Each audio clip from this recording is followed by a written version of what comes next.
صدق اللہ العظیم۔ سبحانک لا علم لنا الا ما علمتنا انک انت العلیم الحکیم۔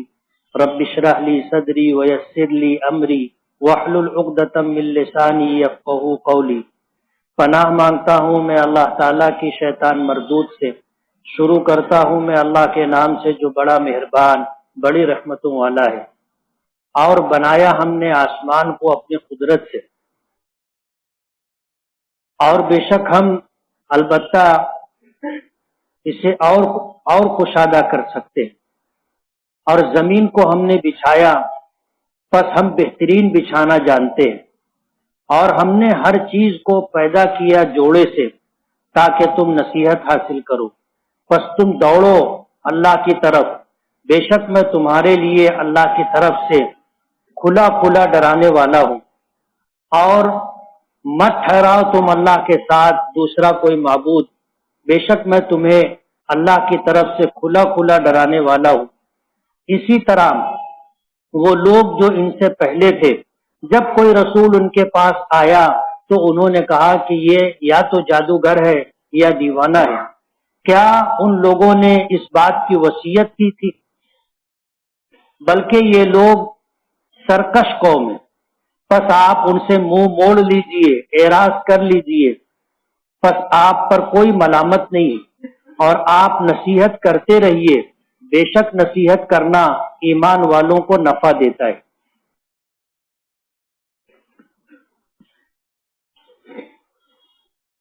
اوپر کی آیتوں میں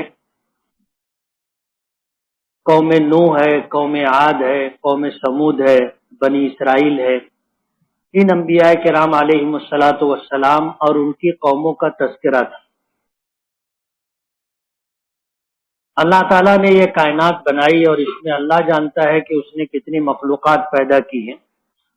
ان مخلوقات میں اللہ پاک نے انسانوں کو اشرف المخلوقات بنایا، عقل کی دولت عطا کی، انہیں مکلف بنایا، اور مکلف بنانے کے بعد یہ اللہ تعالیٰ کی ذمہ داری تھی کہ اللہ تعالیٰ ان کی رہنمائی کے لیے، ان کی ہدایت کے لیے انبیاء کرام علیہم الصلاۃ والسلام کو بھیجے۔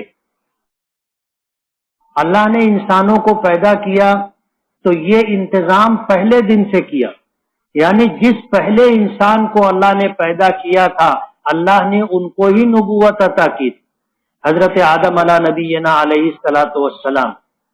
ظاہر بات ہے جب اللہ نے انہیں پیدا کیا اور اللہ کی منشا یہ تھی، اللہ کی حکمت یہ تھی کہ انسانوں کی پیدائش کا سلسلہ شروع۔ کتابوں میں آتا ہے، مفسرین لکھتے ہیں کہ حضرت آدم علیہ نبینا علیہ الصلاۃ والسلام کو اللہ پاک نے پیدا فرمایا تو اللہ کی قدرت یہ تھی،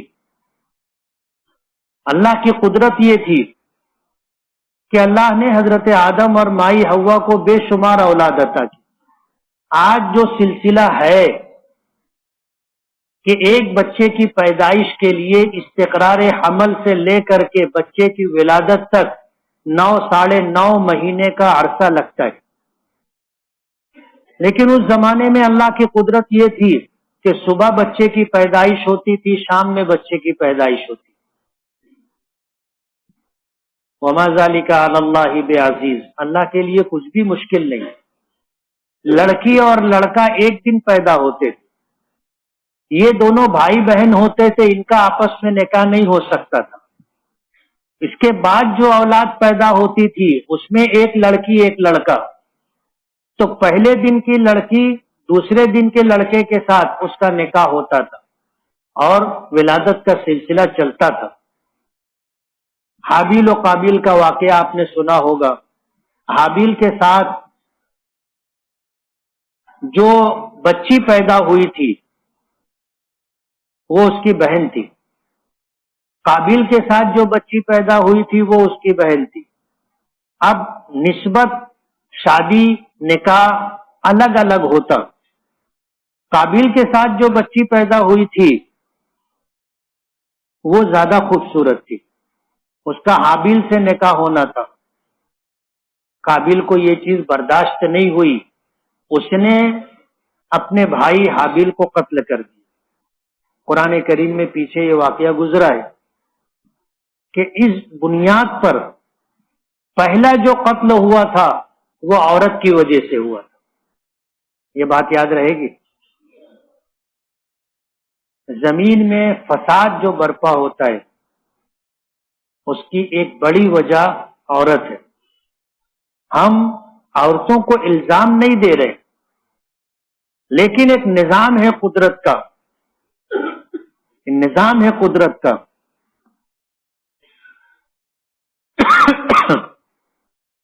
بنی اسرائیل کا فتنہ عورتیں تھی. حدیث میں حضور نے فرمایا وَفِتْنَةُ أُمَّتِي الْمَالِ، اور میری امت کا فتنہ مال ہے. رسول اللہ صلی اللہ علیہ وسلم کی امت میں قتل و غارت گری کی وجہ مال. بنی اسرائیل میں عورتیں تھیں فتنے کی وجہ. اس امت میں فتنہ مال ہے، اور مال کو لے کر کے جو فسادات ہوتے ہیں، مال کو لے کر کے جو قتل غارت ہوتی ہے وہ اس امت میں. تو قابیل نے حابیل کو قتل کر دیا تھا. اب قتل کر دینے کے بعد کیا کرے؟ یہ پہلی موت تھی روئے زمین پر انسان کی. اب قابیل نے قتل کر دیا تھا، اب اپنے بھائی کی میت کا کیا کرے؟ تو اللہ پاک نے کوے کو بھیجا. کوے نے زمین کھودی اور دوسرا ایک مرا ہوا کوا اسے گھسیٹ کے لا کر کے اس گڑھے میں ڈالا اور پھر مٹی ڈال دی.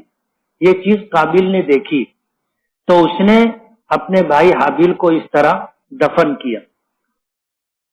دین فطرت میں یہ بات ہے کہ جب کسی کا انتقال ہو جائے تو اس کو دفن کیا جائے، اور یہ سلسلہ اسی زمانے سے چلا آ رہا ہے. درمیان میں لوگوں نے جو الگ الگ طور طریقے اختیار کیے وہ ان کی اپنی اپج ہے، ان کی اپنی ایجاد ہے. جیسے ہندو مت کے ماننے والے جلا دیتے ہیں، پارسی لوگ جلاتے نہیں ہیں، دفن نہیں کرتے. ان کے یہاں قبرستان میں ایک کنواں ہوتا ہے، اس پہ جالی ہوتی ہے، جو شخص انتقال کرتا ہے اس کو اس جالی پر رکھ دیتے تو پرندے اس کو کھا جاتے. جو گوشت خور پرندے ہوتے، گدھ وغیرہ، چیل وغیرہ، کوے وغیرہ، وہ اسے کھا جاتے. ان کے یہاں طریقہ ہے یہ. تو جلانا اور اس طرح جانوروں کو کھلانا یہ ان کی اپنی ایجاد ہے. ورنہ اللہ پاک نے میت کو دفن کرنے کا حکم اسی زمانے سے دیا، اور اللہ نے اس کی طرف رہنمائی بھی کی. تو اللہ نے سب سے پہلے انسان کو پیدا کیا، حضرت آدم کو، تو ان کو ہی نبوت دے دی کہ جب ان میں اولاد کی پیدائش کا سلسلہ شروع ہوگا تو ان کی ہدایت اور رہنمائی کے لیے نبی چاہیے. اللہ نے یہ انتظام پہلے دن سے کیا. اور لکل قوم ہاد، اللہ پاک نے ہر قوم کی طرف نبی بھیجا، رہنمائی کرنے والا، راستہ بتانے والا. ہر قوم کے اندر اللہ نے نبی بھیجا، اور یہ سلسلہ چلتا رہا تا آ کے اللہ پاک نے آخری نبی جناب رسول اللہ صلی اللہ علیہ وسلم کو مبعوث فرمایا. تو آپ کی بعثت کسی قوم کی طرف نہیں ہے، کسی علاقے کی طرف نہیں ہے. اللہ تعالیٰ نے آپ کو تمام انسانوں کی طرف نبی بنا کر بھیجا، اور آپ کی نبوت تمام عالم کے لیے، تمام انسانوں کے لیے، اور قیامت تک کے لیے، قیامت تک کے لیے. کسی قوم کے لیے، کسی علاقے کے لیے، کسی زمانے کے لیے اللہ نے آپ کو متعین نہیں کیا، آپ کو محدود نہیں کیا، بلکہ آپ کا زمانہ قیامت تک، آپ کی نبوت تمام انسانوں کے لیے، تمام انسانوں کے لیے، پوری دنیا کے لیے، تمام انسان، پوری دنیا اور قیامت تک اللہ نے آپ کو آخری نبی بنایا. تو قیامت تک آنے والی انسانیت، آپ کی امت جو ایمان قبول کرے وہ امت اجابت کہلاتی، اور جو ایمان قبول نہ کرے وہ امت دعوت کہلاتی. یعنی ان تک پیغام پہنچانا ہے، ان تک پیغام پہنچانا ہے. آج ہم نے دوسری قوموں تک اسلام کا پیغام پہنچانا بند کر دیے. آج وہ لوگ ناواقف ہیں، ان کو پتہ نہیں ہے، ان کو پتہ نہیں ہے ایمان کیا ہے، اسلام کیا ہے، ہمارے لیے اللہ پاک کے احکامات کیا ہے، انہیں پتہ نہیں. جب آخری نبی آ گئے تو آخری نبی کے آنے کے بعد، دنیا سے چلے جانے کے بعد، اب امت دعوت تک پیغام پہنچانا ہم سب کی ذمہ داری، ہم سب کی ذمہ داری. تو اللہ نے ہدایت کے لیے، رہنمائی کے لیے انبیاء کرام علیہ الصلاۃ والسلام کا سلسلہ رکھا، اور قوم بنی اسرائیل ہے، قوم سمود ہے، قوم عاد ہے، قوم ہود ہے اور قوم نوح ہے، ان کا تذکرہ آپ نے پیچھے سنا. آخری آیت جو تھی وقوم نوح من قبل انہم کانوا قوما فاسقین، کہ نوح علیہ الصلاۃ والسلام کی قوم ان سے پہلے گزر چکی، یعنی قوم سمود، قوم عاد اور بنی اسرائیل سے پہلے قوم نوح گزر چکی. انہم کانوا قوما فاسقین، اور یہ نافرمان اور فاسق قوم. اب یہ آخری سورہ زاریات کا آخری رکوع ہے. اللہ پاک فرماتے ہیں کہ ہم نے آسمان کو اپنی قدرت سے پیدا کیا،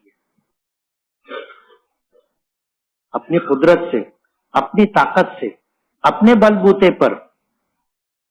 ہم نے آسمان کے پیدا کرنے کے لیے کسی کی مدد نہیں لی. وَإِنَّا لَمُوسِعُونَ، اور ہم اس کو اور کشادہ کر سکتے، یعنی جتنا کشادہ آسمان ہے ہم اس کو اور کشادہ کر سکتے ہیں. ہماری یہ زمین، آسمان پر جو سورج نظر آتا ہے، جو چاند نظر آتا ہے، جو ستارے نظر آتے ہیں، اس کے مقابلے میں بہت چھوٹی ہے، بہت چھوٹی ہے. ہماری زمین کے مقابلے میں سورج کئی لاکھ گنا بڑا ہے. یہی حال چاند کا اور یہی حال ستاروں کا ہے. اب آپ اندازہ کرو کہ اتنی بڑی زمین، اس سے لاکھوں گنا بڑا سورج اس آسمان میں ہے، اور ہم کو کتنا بڑا نظر آتا ہے. آپ اندازہ کرو آسمان کتنا کشادہ ہوگا. اللہ تعالیٰ کو اس سے زیادہ کشادگی کی قدرت ہے. ایک تفسیر. دوسری تفسیر یہ کہ ہم نے اتنا کشادہ آسمان بنایا، ہم اس سے زیادہ کشادہ مخلوق بھی پیدا کرنے پر قدرت رکھتے.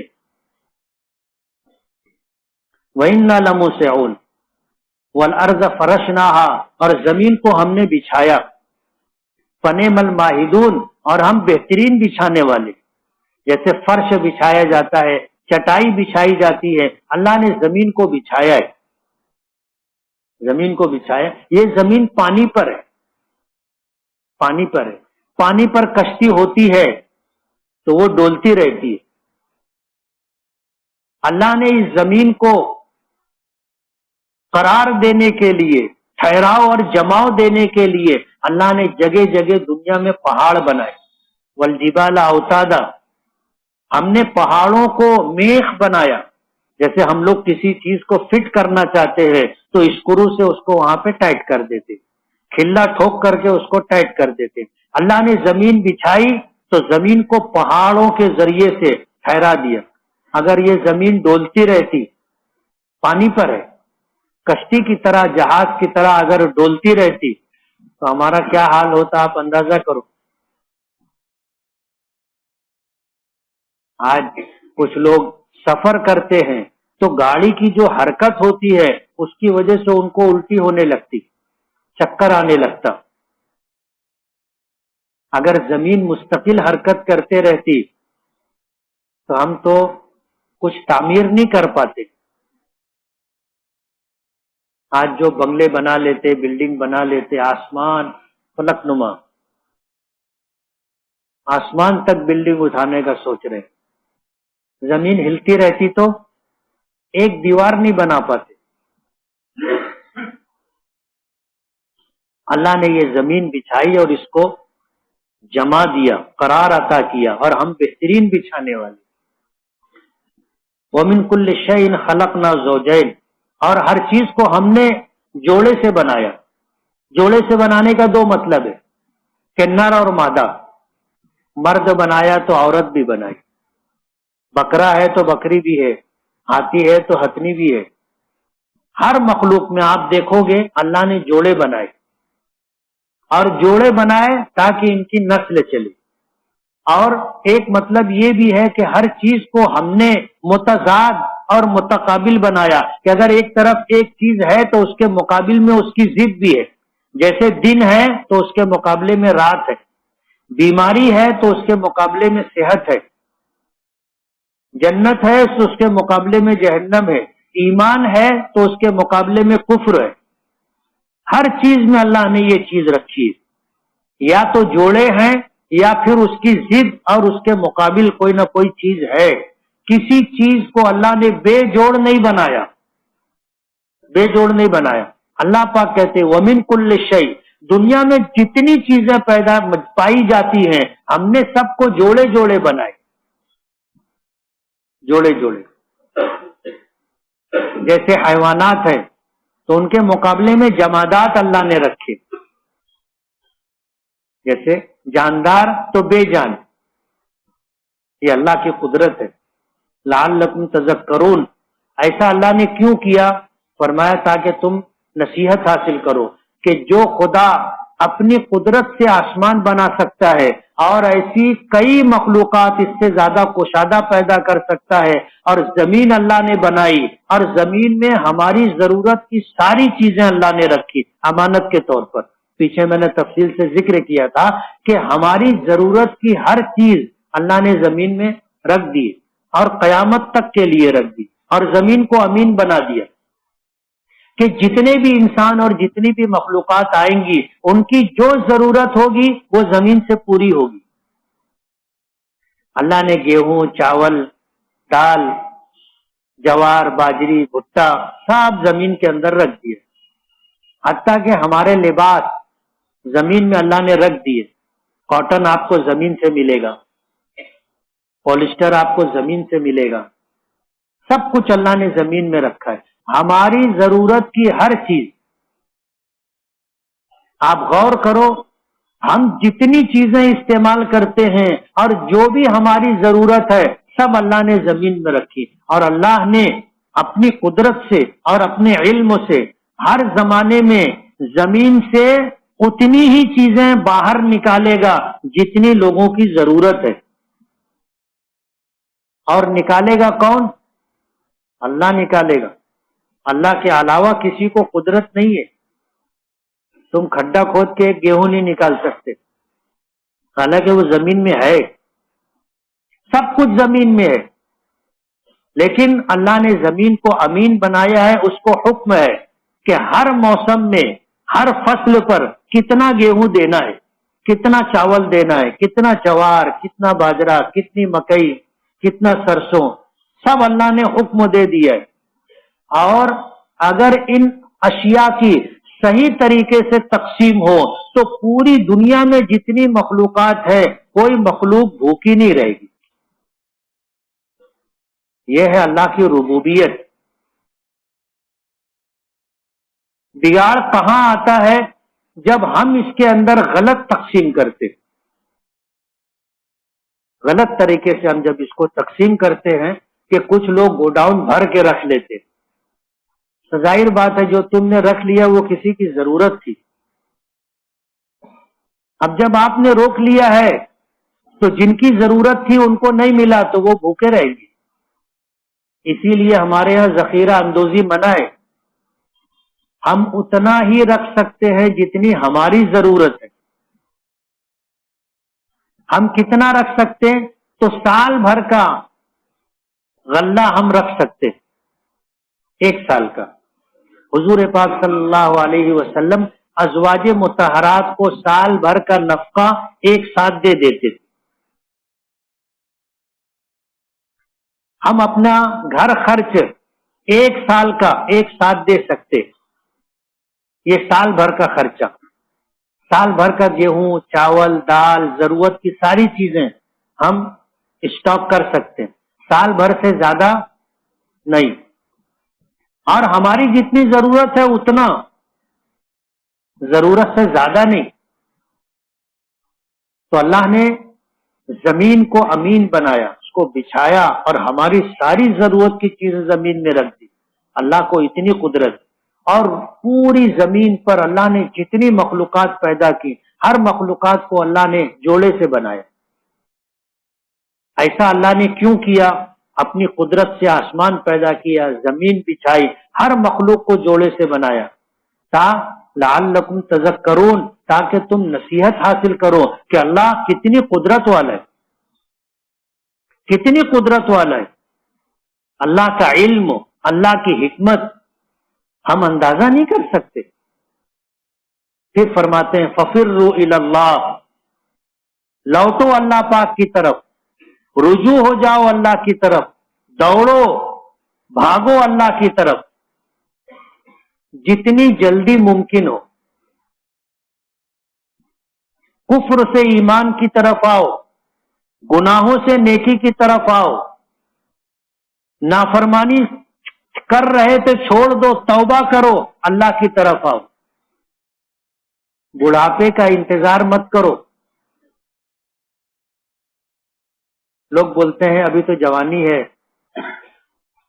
کرتے رہو، جب بڑھاپا آئے گا تو حج کریں گے، جب بڑھاپا آئے گا تو توبہ کریں گے. نہیں، کب بلانا آئے گا پتہ نہیں ہے. روزانہ سونے سے پہلے اللہ تعالیٰ سے اپنے گناہوں کی معافی مانگ کر کے سونا چاہیے، توبہ کر کے سونا چاہیے. ہو سکتا ہے ہماری یہ نیند دائمی نیند ہو جائے، آخری نیند ہو جائے. ایسا ہوتا ہے، آدمی سوتا ہے سوتا رہ جاتا، ہوتا ہے ایسا. اور یہ جو نیند ہے یہ موت کی بہن ہے، موت کی بہن. اسی لیے جب صبح ہوتی ہے، آنکھ کھلتی ہے، اللہ کا شکر ادا کرنا چاہیے کہ اللہ نے ایک نیا دن اپنی قدرت سے عطا کر دیا. آنکھ نہیں کھلتی تو معاملہ فنش تھا. لوگ بولتے کل تو اچھا رہا، گھر والے بولتے کوئی بات نہیں رہی، جیسے روز سوت رہن ویسے ہی سوئے.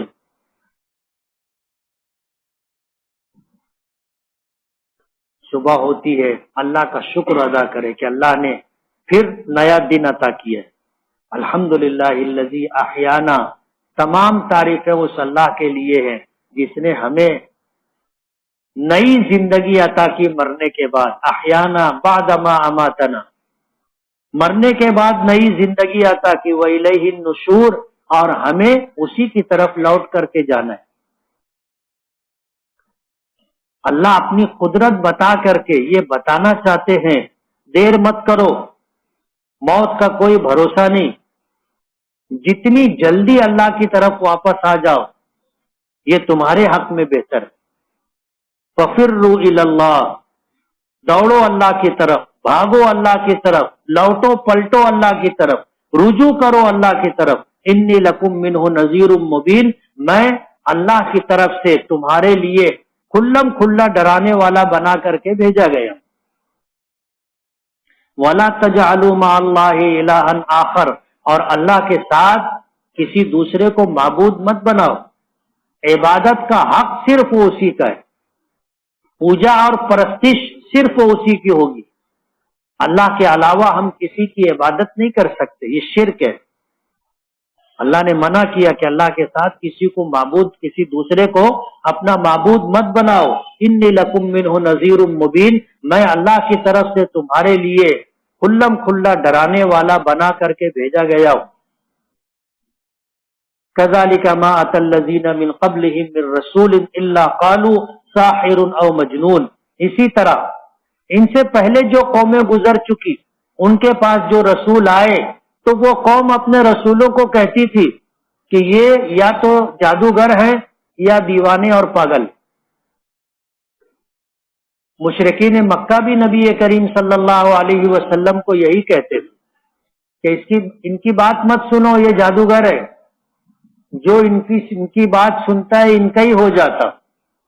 آج بھی وہ لوگ جو بھٹکے ہوئے ہیں، گمراہ ہیں اور حق پر نہیں ہیں، وہ اپنے ماننے والوں کو روکتے ہیں، ان کے پاس جانا نہیں، ان کی بات سننا نہیں. جو قوم مشرکی، جو کام مشرکی نے مکہ کیا کرتے تھے، آج گمراہ قومیں، گمراہ لوگ وہی کام کرتے ہیں۔ نبی کے پاس جانے سے روکتے تھے اور کہتے تھے جانا مت، ان کی باتوں میں جادو ہے، سنے کہ ان کے ہی ہو جائیں گے۔ اور بہت سارے واقعات بھی۔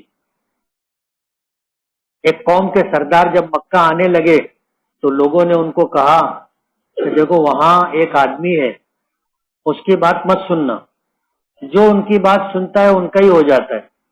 تو وہ آئے تو کان میں روئی بھر لی اور کعبے کا طواف کر رہے تھے۔ اللہ اگر ہدایت دینا چاہے تو پھر اللہ کا فیصلہ ہوتا ہے۔ اللہ نے دل میں بات ڈالی اور وہ بات یہ تھی کہ تو بھی کتنا بے وقوف ہے، تجھ کو سمجھتا ہے کہ کیا اچھا ہے کیا برا ہے، کیا نفع والا ہے کیا نقصان والا ہے۔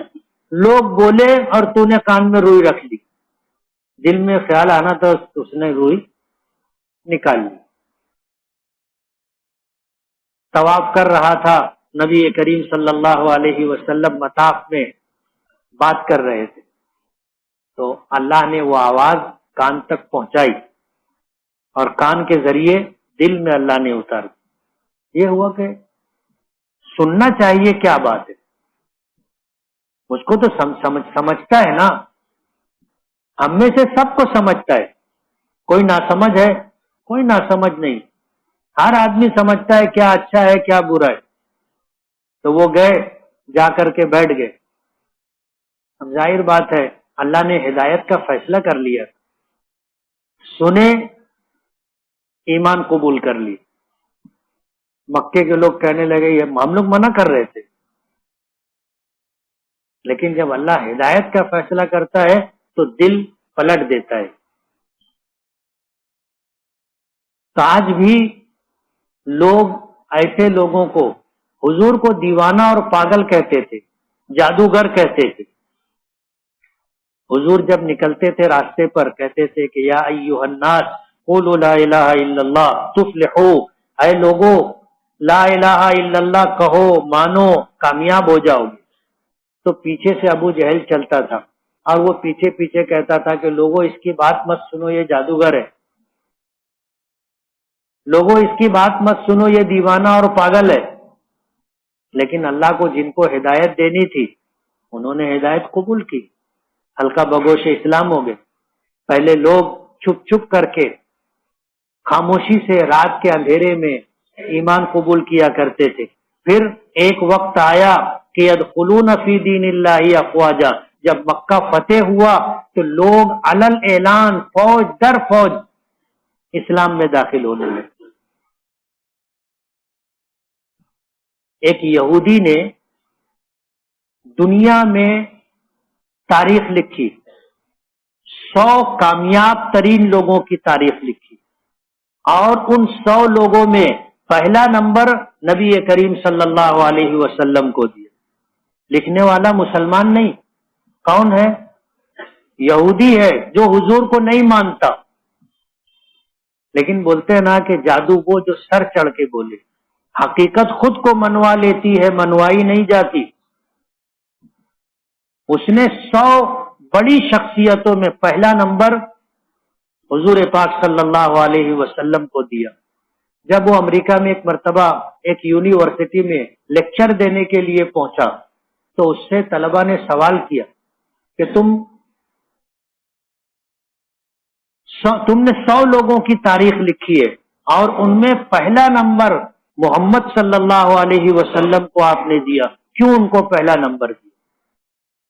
کیوں ان کو پہلا نمبر دیا؟ سوال جواب دے سکتے ہو آپ؟ اس یہودی نے جواب دیا کہ 1400 سال پہلے یہ شخص گزرا، اب جب اس نے آواز دی تھی تو اس کے ماننے والے گنے چنے لوگ تھے، بیوی تھی، دوست تھا، 2 چھوٹے بچے تھے، خدیجہ، ابو بکر اور ایک غلام بلال اور ایک علی۔ یہ 2 بچے اور ایک مرد ایک عورت نے ان کی بات کو قبول کیا تھا. پھر ان کے ماننے والے بڑھتے رہے بڑھتے رہے بڑھتے رہے اور آج دنیا کی 1/4 سے زیادہ ہے. یہ بات بتانے کے بعد اس نے جو بات کہی وہ میں آپ کو بتانا چاہتا ہوں. پھر اس نے کہا کہ کوئی جھوٹا آدمی اتنے دنوں تک لوگوں کو جھوٹ بات منوا نہیں سکتا. یہ اس کی صداقت کی دلیل. اور کوئی بیوقوف بنانے والا 1400 سال تک لوگوں کو بیوقوف نہیں بنا سکتا. یہ اس کے نبی ہونے کی دلیل, یہ اس کے سچا ہونے کی دلیل. دنیا میں ایسی کوئی شخصیت نہیں ہے, دنیا میں ایسی کوئی شخصیت نہیں ہے. اس لیے ان کو میں نے پہلا نمبر دیا کہ کسی کی جھوٹی بات کروڑوں لوگ مان لے, ایسا نہیں ہوتا. اور کوئی آدمی اگر کسی کو بیوقوف بنا رہا ہے تو اس کا بیوقوف بنانا 1400 سال تک نہیں چلے گا. اس کا مطلب یہ ہے کہ اس نے جو کہا ہے سچ ہے, اور اس نے دنیا والوں کے سامنے جو بات رکھی ہے وہ حقیقت ہے. اور پوری دنیا میں اس ایک شخصیت کے مقابلے میں کوئی شخصیت ایسی نہیں ہے. اس لیے ہم نے ان کو پہلا نمبر دیا. تو ماضی میں جو قومیں گزری وہ بھی اپنے رسولوں کو جادوگر اور دیوانہ پاگل کہتی تھی. اگر آپ کو یہ دیوانہ اور پاگل کہتے تو افسوس کی بات نہیں ہے, دکھ کی بات نہیں ہے. ہر نبی کے ساتھ یہی ہوا ہے, ہر نبی کے ساتھ. اتواصوا بھی, اللہ پاک پوچھ رہے ہیں کہ کیا پچھلی قوموں نے یہ وصیت کر کے, دنیا سے پچھلی قومیں یہ وصیت کر کے مری کہ اگر تمہارے پاس بھی کوئی نبی آئے گا تو تم بھی اس کو جادوگر اور پاگل بولنا. اتواصوا بھی, کیا ان لوگوں نے اس بات کی وصیت کی ہے ہر گزرا ہوا آنے والے کے لیے؟ کیا وصیت کر کے گیا؟ فرماتے نہیں, بل ہم قوم طاغون.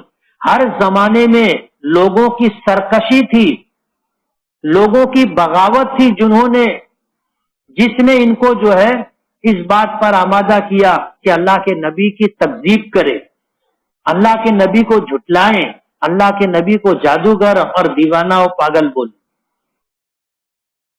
فتول عنہم, آپ نے اپنا دعوت و تبلیغ کا فریضہ ادا کر دیا ہے, اب آپ ان سے اعراض کر لیں, منہ موڑ لیں. فتول عنہم فما انت بملوم, اور اگر آپ نے ان سے اعراض کر لیا, منہ پھیر لیا, تو آپ پر کوئی ملامت نہیں ہے, آپ نے اپنا فرض ادا کر دیا,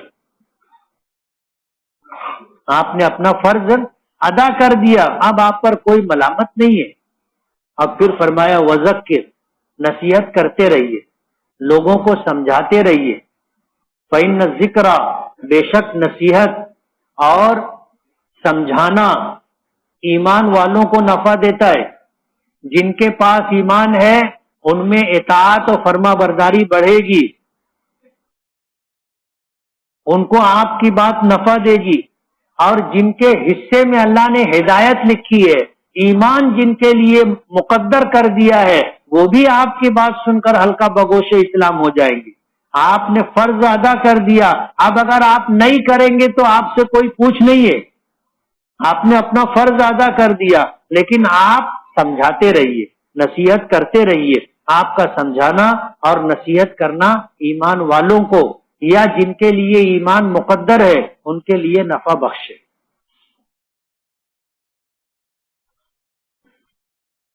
شادی کس عمر میں کرنی چاہیے؟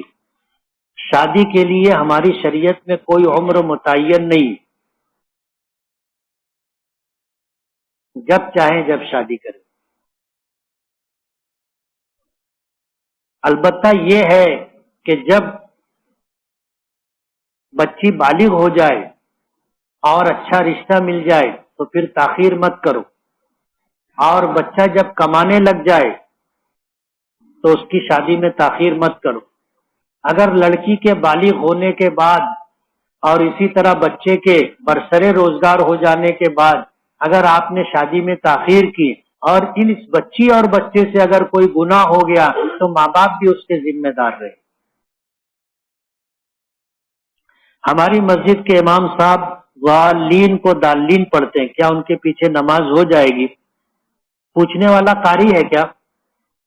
تجوید جانتا ہے؟ اگر جانتا ہوگا تو امام صاحب کو بتائے کہ امام صاحب آپ کی قرات صحیح نہیں ہے، برابر نہیں ہے، آپ غالین کو دالین پڑھتے ہیں۔ اپنی ذمہ داری ہے اگر اپنے قاری ہیں اور تجوید کا علم ہے تو۔ مفتی صاحب کالی مٹی پیلی مٹی کھانا کیسا ہے؟ مٹی کھانا حرام ہے، چاہے کالی ہو چاہے لال ہو چاہے پیلی ہو۔ بعض حضرات نماز کی نیت باندھنے سے پہلے اپنے آگے رومال موبائل وغیرہ چیزیں رکھ دیتے ہیں، تو کیا اس طرح کرنا کیا ہے، کیسا ہے؟ رکھ سکتے، چشمہ اتار کے رکھ دیے، جیب سے موبائل نکال کے رکھ دیے، رکھ سکتے۔ اگر امام صاحب فرض نماز کے جلسے میں اتنی تاخیر کریں کہ اس میں جلسے کی دعا پڑھی جا سکتی ہو تو کیا پڑھ سکتے ہیں؟ پڑھنا چاہیے۔ نبی کریم صلی اللہ علیہ وسلم جب قیام سے رکوع میں جاتے تھے تو رکوع کے بعد اٹھتے تھے، اس اٹھنے کو قوما کہتے ہیں۔ کیا کہتے ہیں؟ قوما کہتے ہیں۔ ایک صحابی مسجد نبوی میں آئے اور آ کر کے انہوں نے حضور کی ابتدا میں نماز ادا کی، اور نماز ختم ہوئی تو حضور نے پوچھا کہ تم میں سے کون میرے پیچھے کچھ پڑھ رہا تھا؟ اب جو لوگ صحابی پڑھ رہے تھے وہ ڈر گئے کہ یار کہیں غلط تو نہیں ہو گیا، خاموش تھے۔ تو حضور نے فرمایا کہ پڑھنے والے نے غلط کام نہیں کیا، میں یہ دیکھ رہا تھا کہ فرشتے لپک کے آ رہے تھے اس عمل کو لے کر کے اللہ کی بارگاہ میں پیش کرنے کے لیے، فرشتے دوڑ کر کے آ رہے تھے۔ تو پھر پوچھا کس نے پڑھا تھا؟ تو ایک صحابی نے کہا کہ میں نے۔ کیا پڑھا تھا؟ تو کہنے لگے کہ ربنا لک الحمد حمدا کثیرا طیبا مبارکا فی۔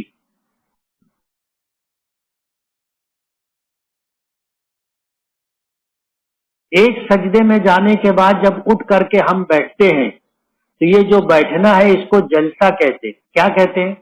جلسہ۔ اس میں دعا ہے اللہم اغفر لی وارحمنی وعافنی واہدنی وارزقنی،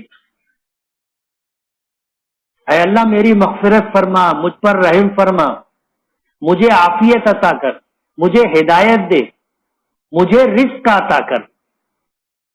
پھر دوسرے سجدے میں، اب ہمارے یہاں تو امام صاحب جو ہے اٹھے کہ لوگ اٹھ بھی نہیں پاتے، امام صاحب دوسرے سجدے میں چلے جاتے، رکوع سے اٹھے ہم سیدھے کھڑے بھی نہیں ہو پاتے، وہ رکوع میں چلے جاتے، سجدے میں چلے جاتے۔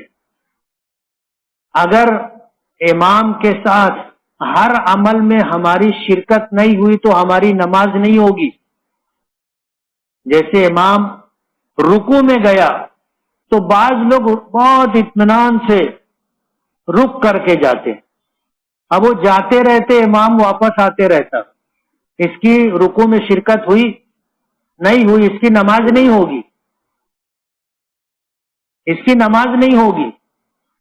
امام سجدے میں گیا، ابھی تم بیٹھے ہو، اب سجدے میں جانے لگے، ابھی سجدے میں گئے اور امام اٹھا، سجدے میں ایک تسبیح امام کے ساتھ اگر نہیں ملی تو ہمارا امام کے ساتھ سجدہ نہیں ہوا، ہماری نماز نہیں ہوگی۔ امام سجدے سے اٹھ کر کے بیٹھا، ہم اطمینان سے سجدے ہی میں ہے، اب ہم اٹھنے لگے، امام دوسرے سجدے میں آ رہا، تو امام کے بیٹھنے کے ساتھ ہماری شرکت ہوئی نہیں ہوئی، تو امام کے پیچھے کا کیا مطلب ہے؟ ہم تو اپنی مرضی کی نماز پڑھ رہے ہیں نا، امام کے تابع نہیں ہے، امام اپنی نماز پڑھ رہا، ہم اپنی پڑھ رہے، نماز نہیں ہوگی۔ میں دیکھتا ہوں، میں آدمی جب ہے سامنے دیکھے تو اس کو ادھر بھی دکھتا ہے ادھر بھی دکھتا ہے، تو میں رکوع اور سجدے میں لوگوں کو دیکھتا ہوں، بعض لوگ اس میں تخلف کرتے، یعنی امام کے ساتھ ساتھ میں نہیں رہتے.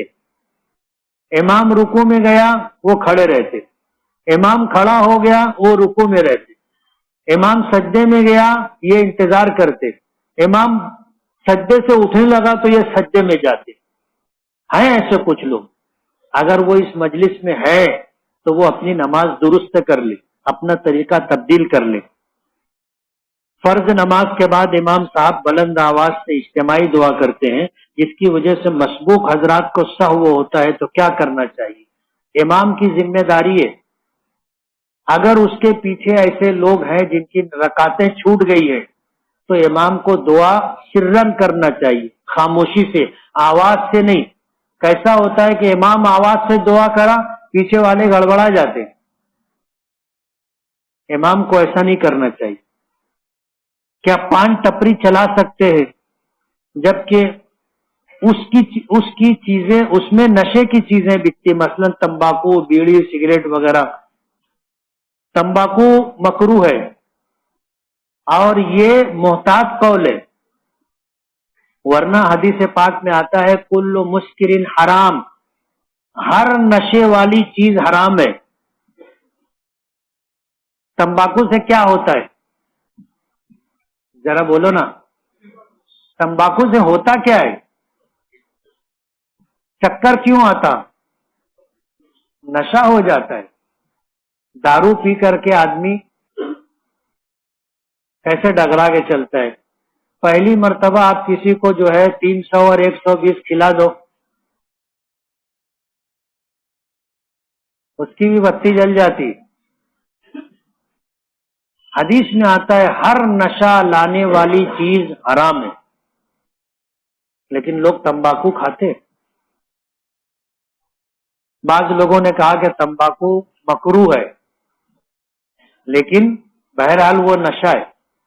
اب تو نشے کی بہت ساری چیزیں نکل گئی، معلوم نہیں کیا کیا لوگ نشے کے لیے کرتے ہیں. جس طرح ہم مسجد میں اعتکاف کی نیت کرتے ہیں اسی طرح ہم گھر میں بھی اعتکاف کی نیت کر سکتے ہیں کیا؟ نہیں کر سکتے. گھر گھر ہے، وہ ہمارا گھر ہے، اور اعتکاف اللہ کے گھر میں ہوتا ہے، مسجد میں.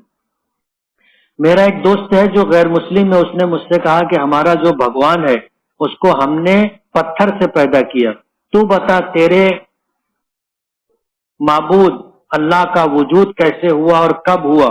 تفصیلی جواب. تو میں نے کہا کہ اللہ کو کسی نے بھی نہیں پیدا کیا، وہ وحدہ لا شریک لہو ہے. تو وہ اس جواب سے مطمئن نہیں تھا. ہمارا اتنا ہی کام ہے بولنا کہ اللہ ہمیشہ سے ہے، ہمیشہ رہے گا. نہ اس کو کسی نے پیدا کیا، نہ اس نے کسی کو جنا. کسی کو سمجھ میں آئے تو اطمینان ہو تو اچھا، نہیں ہو اپنا کام اتنا ہی ہے بتانا. میں ناپاک تھا، احتلام ہو گیا تھا، سردی کی وجہ سے صرف ناپاکی کی جگہ کو دھویا اور دوسرا پاک کپڑا نہیں تھا، تو کیا میں اس پر نماز ہوگی؟ ظاہر بات ہے احتلام ہونے کے بعد ہم خود ناپاک ہیں، اور یہ نجاست حکمی ہے، بغیر غسل کی یہ پاکی نہیں ہوگی. اور کپڑے پر جہاں ناپاکی لگی ہے اس کو جب تک ہم 3 مرتبہ نہیں دھوئیں گے وہ جگہ کپڑا پاک نہیں ہوگا. پورا کپڑا ناپاک نہیں، جہاں ناپاکی لگی ہے اتنا کپڑا ناپاک ہے. اس کو جو ہے پہلی مرتبہ دھوئیں گے رگڑ کر کے، پھر اس کو اتنا نچوڑیں گے کہ اس میں پھر پانی نہ رہے، یعنی ہماری جتنی طاقت ہے. پھر دوبارہ سہبارہ 3 مرتبہ اس طرح کریں گے تو کپڑا پاک ہوگا اور اس میں نماز ہوگی، نہیں تو نماز نہیں ہوگی. میرے بڑے بھائی نے بنا پوچھے اپنی بیوی کے میکے کا حصہ جائیداد میں ملا دیا اور کئی سال بعد اپنی بیوی کا مال کا مطالبہ کیا، یعنی 20 سال کے بعد اس کے لائے ہوئے مال کی نئی قیمت کے عوض میں ہمارے باپ کی جائیداد میں نام لگوایا. وہ جائیداد جو کہ سسر کے مال کے بدلے میں اس کے لائے ہوئے حصے سے 3 گنا زیادہ کی جائیداد اپنی بیوی کے نام کر لیا. ہم چھوٹے ہونے کی وجہ سے ادب میں بڑے بھائی سے اعتراض نہیں کر سکتے، آپ مسئلہ بتائیں کہ باپ کی جائیداد میں بہو کا حصہ لگایا جا سکتا ہے کیا؟ اور 10 لاکھ کی نئی قیمت کے بدلے میں 20 لاکھ کی قیمت کا مال اپنی خود کی بیوی کو کوئی بڑا بھائی دے سکتا ہے کیا؟ اگر یہ واقعہ ہے کہ اس نے باپ کے کاروبار میں بیوی کا حصہ ملایا، اب ظاہر بات ہے کہ ملانے کی وجہ سے جو بھی اضافہ ہوگا وہ اضافہ بیوی کا جتنا مال ہے اس کے حساب سے اس کو دیا جائے گا۔ اگر یہ ملایا ہے تو، اور اگر نہیں ملایا ہے اور پھر دینے کی بات کر رہا ہے تو غلط ہے، اور ملایا ہے تو ریشو دیکھنا چاہیے کہ باپ کی جائیداد کتنی، کاروبار میں لگا ہوا سرمایہ کتنا، اور اس میں لا کر کے اس نے بیوی کا حصہ ملایا وہ کتنا۔ اگر آدھا آدھا ہے تو جو بڑھے گا آدھا آدھا بڑھے گا، اور اگر کم زیادہ ہوگا تو اسی حساب سے کم زیادہ ہوگا، مگر یہ اس وقت ہوگا جب اس نے واقعی بیوی کا حصہ باپ کی کاروبار میں ملایا ہوگا۔ تو کیا ایسا کوئی مسئلہ ہے کہ اونٹ کا گوشت کھانے سے وضو ٹوٹ جاتا ہے؟ نہیں، ایسا ہمارے یہاں کوئی مسئلہ نہیں۔ بسم اللہ الرحمن الرحیم۔